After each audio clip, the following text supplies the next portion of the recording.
We know air around us is made up of different types of gases. There is nitrogen, oxygen, water vapor, and so on. So now, what do you observe? Nitrogen, N2, shows that two atoms of nitrogen combine to form a nitrogen molecule.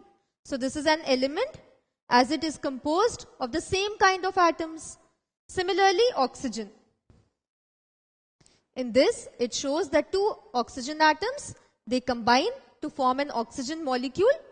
Since the similar oxygen molecules come together, they form an element as they are composed of the same atoms.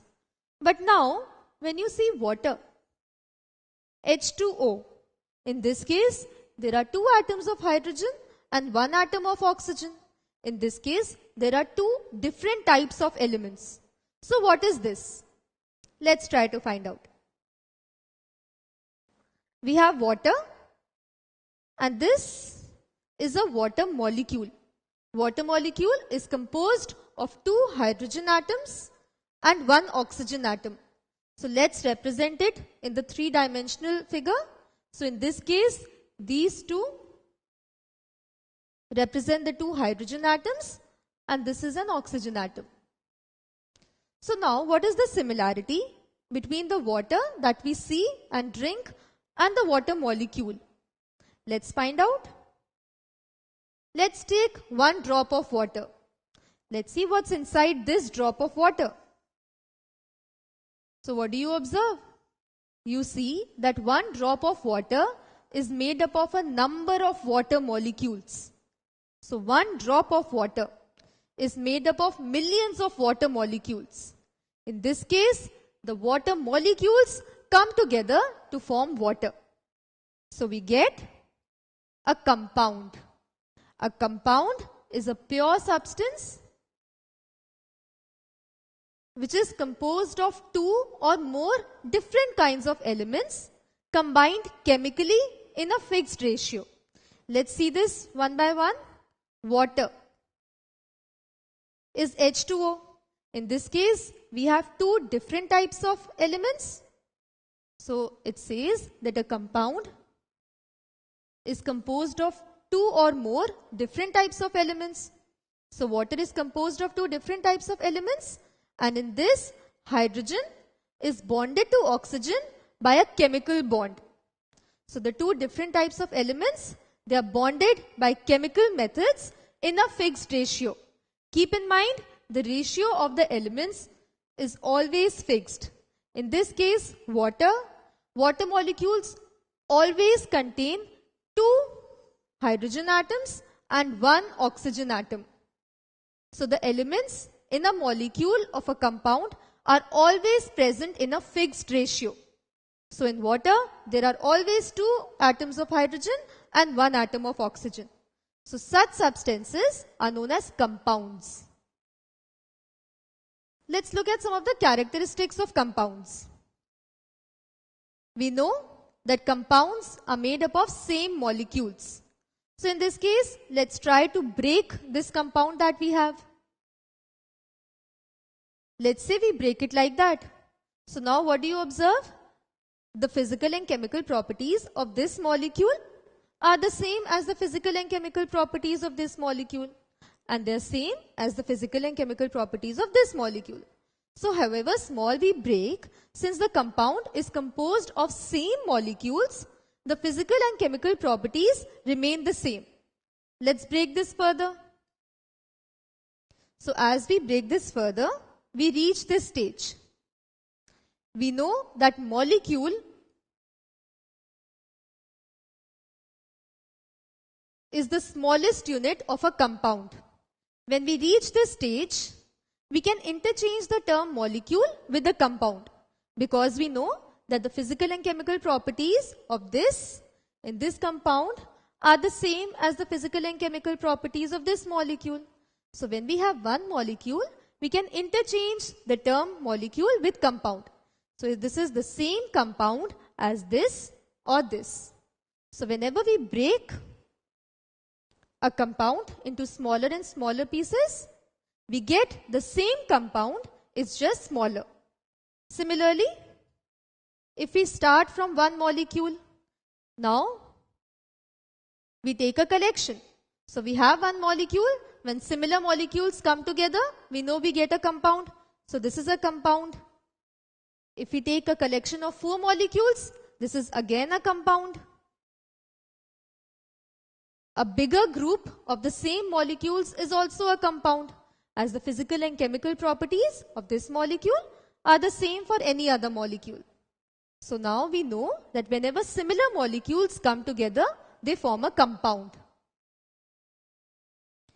So a compound is also a pure substance.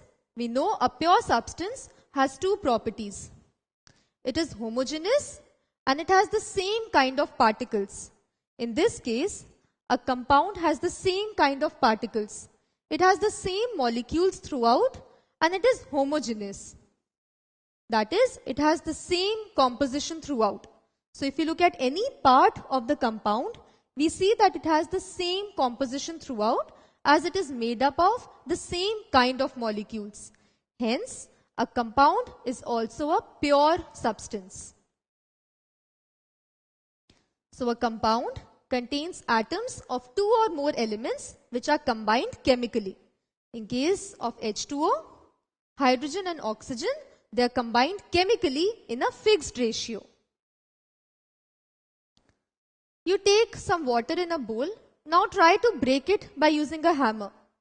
You know water is made up of hydrogen and oxygen. Can you break this water into hydrogen and oxygen? No. We know that hydrogen and oxygen, they are combined chemically to form water. So we can only separate a compound into its constituents by chemical methods. So the separation of a compound into its constituent elements is possible by only chemical methods. Can the components of a compound be separated by physical methods? No. This is because 2 or more elements are chemically combined to form a molecule. These molecules then form a compound.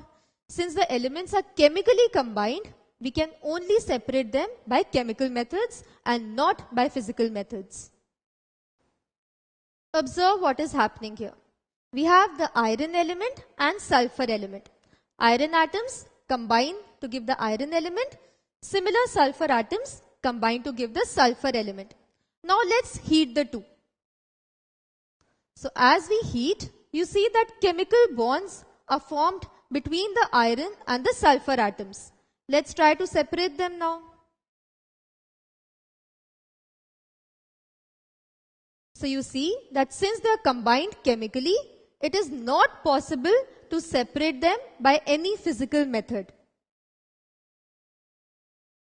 So these are molecules. Since they are chemically combined, the molecules of the same kind come together to form a compound. Let's see another example. This is an oxygen molecule. Oxygen is composed of 2 atoms. Similarly, we have the hydrogen molecules. 2 hydrogen atoms combine to form a hydrogen molecule. So we have 2 different elements. Now let's heat the 2. So you see a reaction takes place. And what we get in this reaction is a water molecule. So when hydrogen combines with oxygen, it forms water molecule. That is 2 hydrogen atoms and 1 oxygen atom. Now we know that water is made up of hydrogen and oxygen. So we can break water into hydrogen and oxygen. Now oxygen is a supporter of combustion. Oxygen supports combustion. It is a supporter of combustion. Similarly, hydrogen is a supporter of combustion. But water you know puts off fire. So now the properties of water are different from its constituent elements. Where hydrogen and oxygen support combustion, water puts off fire. At room temperature, you observe that water is in the liquid state and hydrogen and oxygen are gases. So the properties of a compound are different from the properties of its constituent elements. let's take another example. We have sodium. Sodium metal is a very soft metal. It can be easily cut with a knife.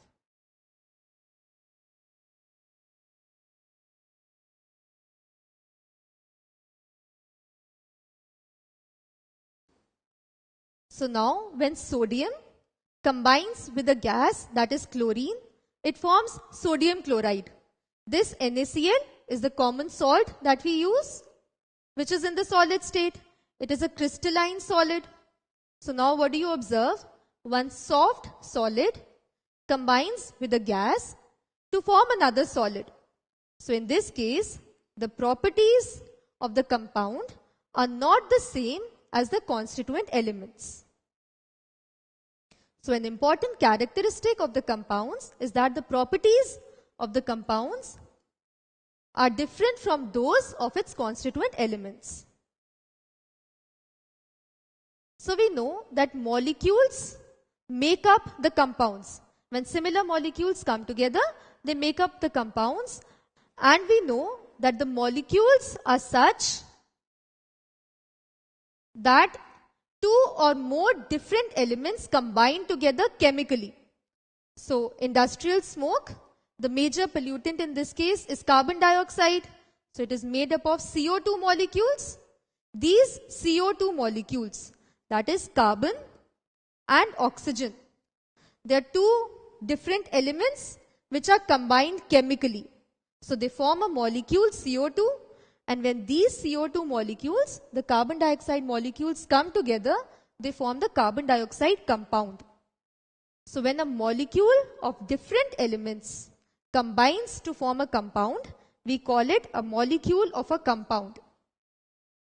But when a molecule of similar elements, in case we have H2, this is composed of two similar elements, that is hydrogen. So when two atoms of the same element combine to form a molecule, that is known as a molecule of an element. When atoms of different elements combine to form a molecule, that is known as a molecule of a compound. So compounds are homogeneous substances as they have the same composition throughout, and they are composed of only one kind of particles. In case of water, we see the water molecules throughout. So they are made up of the same kind of particles. Such substances which are homogeneous and made up of the same kind of particles are known as pure substances. So compounds are pure substances. So let's revise. We have two different kinds of atoms. Now, a collection of similar kind of atoms gives us an element. So this is an element. Similarly, a collection of similar kind of atoms gives us an element. So this is an element. When two atoms of the same kind, they combine to form a molecule, and these molecules come together, they again form the element. Similarly, in this case, we see the same atoms throughout. So this is also an element. But when two different atoms combine to form a molecule, and these molecules come together, they form a compound. So elements are composed of the same kind of atoms, and compounds are composed of two or more different kinds of atoms.